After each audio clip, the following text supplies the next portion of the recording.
Hello dear students, this is Irshad once again. आज का ये जो वीडियो है ये मैं अपने 20 साल के टीचिंग एक्सपीरियंस के बेसिस पे आपको कुछ एक इन्फॉर्मेशन है जो ब्रीफ में बताने की कोशिश कर रहा हूँ।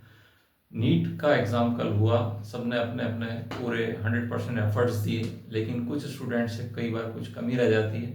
तो ऑप्शंस सबके लिए खुले हुए हैं, दोबारा भी आप नीट की तैयारी करने में जुट सकते हैं, या अगर आपको लगता है कि मुझे कुछ और भी करने के ऑप्शन पता चल जाए तो मैं उस लाइन में भी जा सकता हूँ। तो ये मेरे एक्सपीरियंसेस के बेसिस पे मैं आपको बता रहा हूँ।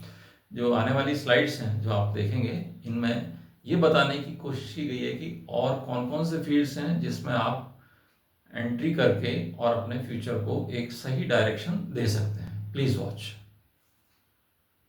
नीट के थ्रू एडमिशन होते हैं, वो होते हैं इसमें आयुष कोर्सेज के अंदर। आयुष का फुल फॉर्म है, ए का मतलब है Ayurveda, Y means yoga and naturopathy, U means Unani, S means सिद्धा।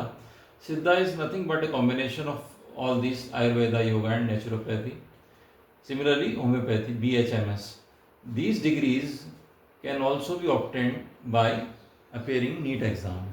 बट इनके लिए क्या है कि नीट के रिजल्ट के आने के बाद जब सब कुछ हो जाता है, कट ऑफ वगैरह डिसाइड होने वाली होती है, तो उससे पहले इनमें ऑप्शंस भरने होते हैं।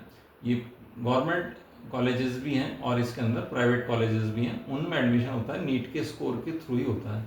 तो ये भी एक ऑप्शन है स्टूडेंट्स के लिए जिनका MBBS में सिलेक्शन किसी वजह से नहीं आ पाया, रैंक थोड़ी सी नीचे है, तो ये भी ऑप्ट कर सकते हैं। इनमें मैं आपको एक चीज़ बताना चाहता हूँ कि जो गवर्नमेंट जॉब्स हैं उनमें अच्छे प्रॉस्पेक्ट्स होते हैं, और एडमिशन पहले ही बता दिया, it is through NEET examination. Okay, अब इसके बाद में दूसरा जो फील्ड है जिसमें एक स्टूडेंट ऑप्ट कर सकता है वो है वेटरनरी साइंसेस के अंदर, BVSC। और वेटरनरी साइंसेस में आपको पता है, मैं तो जूलॉजी एंड से हूँ। ये वेटरनरी साइंसेस के अंदर और उसकी स्पेशलिटी हैं genetics, animal breeding, animal husbandry, radiation biology, public health and hygiene. ये सारी डिग्रीज वेटरनरी कॉलेजेस के अंदर मिल जाती हैं, और इनके अंदर स्पेशलिटी, सुपर स्पेशलिटी सब होती है। एडमिशन किसी स्टेट में नीट के थ्रू हो जाता है और किसी स्टेट में अलग से एंट्रेंस होता है कॉलेज के एडमिशन के लिए। प्रॉस्पेक्ट्स अच्छे हैं वेटनरी साइंसेज में, पहले भी अच्छे थे, अभी भी अच्छे हैं, आगे भी अच्छे ही रहेंगे। गवर्नमेंट जॉब्स मिल जाती हैं, लेकिन बस वही है कि वैकेंसीज थोड़े से एक इरेगुलर ड्यूरेशन पे अनाउंस होती है, 2 years, every year, 3 years, 4 years, ये भी हो सकता है, लेकिन मिल जाता है। रिसर्च के अंदर भी जा सकते हैं। प्राइवेट पेट क्लिनिक्स होते हैं, इसके अंदर डॉग्स का, हॉर्सेस का, कैट्स का ट्रीटमेंट किया जाता है। जैसे प्राइवेट डॉक्टर्स के क्लिनिक होते हैं, ऐसे प्राइवेट वेटनरी डॉक्टर्स के भी क्लिनिक होते हैं। ये एक आर्मी के अंदर एंट्रेंस का भी एक जरिया है, क्योंकि वेटनरी साइंसेस का यूज़ हॉर्सेस और डॉग्स की मेंटेनेंस में भी होता है। तो इंडियन आर्मी में जो हॉर्सेस हैं, डॉग्स हैं, कैमल्स हैं, उन सब में उनके ट्रीटमेंट के लिए वेटनरी डॉक्टर्स चाहिए होते हैं। बॉर्डर सिक्योरिटी फोर्स के अंदर आपको पता है कैमल्स का यूज़ होता है। Indo Tibet border police force, इन सब के अंदर ये तीनों एनिमल जिनके मैंने नाम लिए, डॉग्स, हॉर्सेस, कैमल्स, इन सब का यूज़ होता है। तो इन सब के इलाज के लिए वेटनरी डॉक्टर की रिक्वायरमेंट होती है। तो ये एक बड़ा स्कोप है अपने आप में। बायोटेक्नोलॉजी के फील्ड में भी ये लाइन आगे जाके जुड़ जाती है। नेक्स्ट है एलाइड मेडिसिन कोर्सेज। अब एलाइड का मतलब होता है साथ में जुड़े हुए, उसके साथ पैरेलली। मेडिकल कॉलेजेस के अंदर या कुछ एक अच्छे जो नॉन मेडिकल कॉलेजेस हैं जहाँ पे ये सब्जेक्ट्स पढ़ाए जाते हैं, क्लिनिकल साइकोलॉजी। अब ये साइकेट्रिस्ट को असिस्टेंट करते हैं। ऐसे डॉक्टर्स जो मेंटली चैलेंज लोगों का इलाज करते हैं वो डॉक्टर्स कहलाते हैं साइकेट्रिस्ट। तो ये उन्हीं के साथ मिलकर काम करने वाले लोग होते हैं, और रिसर्च में इसका बहुत अच्छा स्कोप है आगे जाके। सिमिलरली डॉक्टर्स को ही असिस्ट करते हैं न्यूरो साइंसेज वाले, न्यूरोलॉजिकल डिसऑर्डर्स उनको ट्रीट करने वाले डॉक्टर्स कहलाते हैं न्यूरोलॉजिस्ट, और उनको असिस्ट करते हैं सब लोग। बैचलर्स की डिग्री है, सर्जन्स को असिस्ट करते हैं ऑपरेशन थिएटर में जाके। रेस्पिरेटरी मेडिसिन वाले डॉक्टर्स को सपोर्ट करते हैं।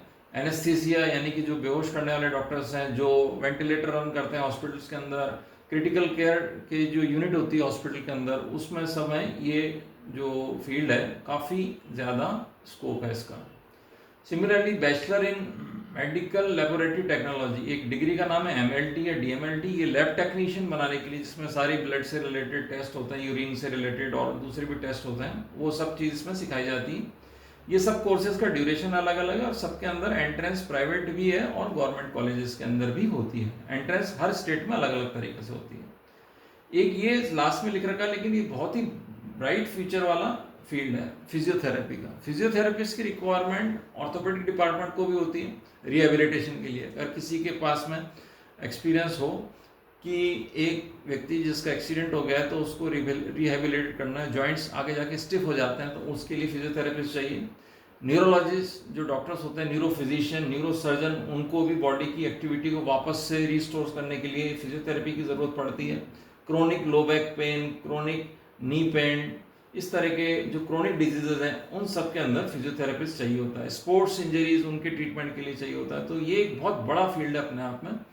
Cricket, hockey and other sports सब में रिलेटेड है ये बैचलर इन फिजियोथेरेपी। बढ़िया स्कोप है इसका। इसमें प्राइवेट जॉब्स भी हैं बहुत अच्छे स्कोप वाले, और गवर्नमेंट जॉब्स भी मिल जाते हैं।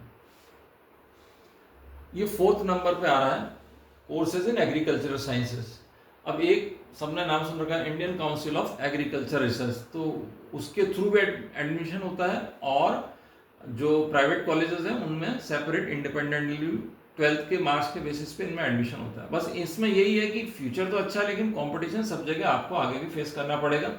एग्रोनॉमी, सॉइल साइंस, एक्चुअली जो बच्चे 12th में जिनके पास एग्रीकल्चर होती है उनके पास में इसमें जाने का एक अच्छा स्कोप होता है, लेकिन आजकल ये सबके लिए ओपन कर दिया गया है। बायोलॉजी वाले students they can also go there. तो बायोलॉजी वालों के जैसे एंटोमोलॉजी, इंसेक्ट्स, जो पेस्ट हैं जो फसल को खराब करने वाले, उनके बारे में डिटेल स्टडी होती है। इसके अंदर मास्टर डिग्री भी है, बड़ी बड़ी यूनिवर्सिटीज़ इसको कंडक्ट करवाती हैं इस डिग्री को। हॉर्टिकल्चर, एग्रीकल्चर से रिलेटेड सारे फील्ड्स हैं जिसमें ग्रेजुएशन हो रहा है। और स्कोप वापस से मैं बता रहा हूँ आपको, बढ़िया स्कोप है। Government jobs they are also available. Banking sector के अंदर लोन्स डिस्बर्समेंट, इस पर्पज़ के लिए बैंक इनको हायर करते हैं। प्राइवेट सेक्टर में भी काफ़ी जॉब्स हैं, जितनी फर्टिलाइजर कंपनीज हैं वो इन लोगों को हायर कर लेती हैं। This is one of the most widely discussed subject in 21st century, biotechnology. हमने 12th में बायोलॉजी में बायोटेक्नोलॉजी के 2 चैप्टर्स स्टडी किए हैं। ये सब चीज़ें आप सबने पढ़ रखी हैं, medical biotechnology, industrial biotechnology, agricultural biotechnology, environmental biotechnology. तो इन सब के अंदर एक बड़ा स्कोप है। मैं सबको बोर्ड पे यहाँ पे नहीं शो कर सकता, लेकिन हाँ, बैचलर डिग्री लेने के बाद में मास्टर्स डिग्री करनी पड़ती है और रिसर्च से रिलेटेड पूरा फील्ड है। डेयरी टेक्नोलॉजी बायोटेक्नोलॉजी का ही एक एडवांस फील्ड है। माइक्रोबायोलॉजी के अपने आप में 3-4 फील्ड्स हैं, जैसे for example medical microbiology, soil microbiology, food microbiology and like this. Bachelor in pharmacy, ये एक और फील्ड है। फार्मेसी में हम फार्मा इंडस्ट्री में जाके रिसर्च ज्वाइन कर सकते हैं। नई ड्रग का डेवलपमेंट कैसे होना है, उसकी ट्रायल कैसे होनी है ना, वो सब इसी लाइन का काम होता है। सिमिलरली जूलॉजी के अंदर जो फील्ड है that is fish biology, graduation भी होता है और मास्टर्स भी होती है। गवर्नमेंट का अलग से डिपार्टमेंट है, फिशरीज डिपार्टमेंट, वहाँ पे इन लोगों की रिक्वायरमेंट होती है। Bachelor in clinical research, this is also focusing on the clinical trials, drug development, research methodologies, regulatory affairs, ये सब चीज़ें क्लिनिकल रिसर्च में सिखाई जाती हैं। ये बायोटेक्नोलॉजी का एक अप्लाइड फील्ड है, बहुत ही ब्राइट फ्यूचर है इसका, गवर्नमेंट सेक्टर में भी और प्राइवेट सेक्टर में भी। 21st सेंचुरी की साइंस है ये बायोटेक्नोलॉजी। अब ये कुछ एक एग्जाम्स हैं जिनको एक स्टूडेंट नीट के साथ साथ अपीयर होकर इनको क्रैक कर सकता है। अब सबसे इंपॉर्टेंट तो सबसे पहले लिखा है मैंने बोर्ड पे, CUET UG, combined university entrance test for under graduation, BSc के लिए होता है। आजकल जितने भी ऑल इंडिया में टॉप यूनिवर्सिटीज़ हैं उनमें एडमिशन CUET UG के थ्रू ही होता है। इसमें जो सिलेबस आता है वो 11th-12th का ही आता है, जो आपने नीट की प्रिपरेशन में पढ़ा होगा वही सब चीज़ें आती हैं, और एग्ज़ाम भी वही बॉडी कंडक्ट करवा रही है, NTA, जो नीट को कंडक्ट करवाती है। It is for all streams including agriculture. इसका रजिस्ट्रेशन फिलहाल खुला हुआ है, एक्सटेंड कर दी गई है डेट। एम्स के अंदर भी अपन जा सकते हैं। पैरामेडिकल कॉलेजेस, पैरामेडिकल कोर्सेज हैं, जैसे कि नर्सिंग, खासतौर से नर्सिंग के लिए कई बच्चे एम्स को प्रेफर करते हैं, क्योंकि एम्स से निकले हुए डॉक्टर्स और नर्सेस की हर जगह डिमांड होती है। कंप्यूटर बेस्ड टेस्ट है आजकल सब जगह, MCQs आते हैं, पेपर का पैटर्न वही रहता है जो नीट का होता है, नेगेटिव मार्किंग होती है सब जगह। अच्छा फ्यूचर है सबके अंदर।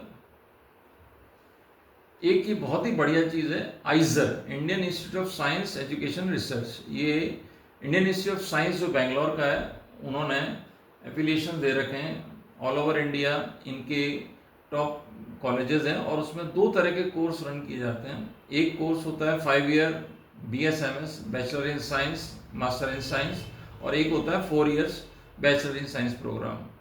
अब टोटल इंडिया में 7 आइजर हैं और इनका रजिस्ट्रेशन उसकी डेट निकल चुकी है, लेकिन ये उसके लिए यूज़फुल है जो स्टूडेंट इस साल 12th में अपेयर हुआ, अगले साल अगर नीट के लिए ड्रॉप करना चाहता है, तो ये फॉर्म ज़रूर फिलअप करें। एक तो CUET UG और एक आइजर का। ये यूँ मान लीजिए IIT के इक्विवेलेंट है, IIT के इक्विवेलेंट का इसकी वेटेज, इसका आप इम्पोर्टेंस उसी से अंदाज लगा सकते हैं जब मैंने आपसे कहा इसकी वेटेज IIT की तरह है। तो बहुत अच्छा एक फील्ड है, ड्यूअल डिग्री है, BSMS या 4 इयर्स की ग्रेजुएशन प्रोग्राम। और इसकी जो एग्ज़ाम डेट है इस साल की वो है 7 जून। कंप्यूटर बेस्ड टेस्ट है सबके अंदर, फिजिक्स, केमिस्ट्री, बायोलॉजी और साथ में मैथ्स भी आती है इसमें। इसी तरह का एक और टेस्ट है जिसके लिए मैं आपको सजेस्ट कर रहा हूँ, national entrance screening test, NEST. It is for admission into 5 year integrated MSc program in basic sciences. अभी मास्टर्स करा के, पहले तो ग्रेजुएशन और फिर मास्टर्स करा के, biology, chemistry, physics and math. अब ये 2 इंस्टीट्यूट्स हैं जहाँ पे एडमिशन होता है इस टेस्ट के थ्रू। एक है भुवनेश्वर में और एक है मुंबई के अंदर। इनमें सबसे बड़ी बात ये कि पढ़ते वक्त आपको स्कॉलरशिप मिलेगी, और स्कॉलरशिप भी छोटा मोटा नहीं, एक हैंडसम अमाउंट होता है, और इसके थ्रू आप ग्रेजुएशन और आगे मास्टर्स भी करके, और ये सीधे कई बार खुद ही अपॉइंटमेंट दे देते हैं, या आपके लिए आगे जॉब प्रॉस्पेक्ट इसमें बहुत अच्छे हैं, बहुत ही अच्छे हैं, क्योंकि ये इंडिया के टॉप कॉलेजेस में आता है बायोलॉजिकल साइंस के लिए। Thank you very much.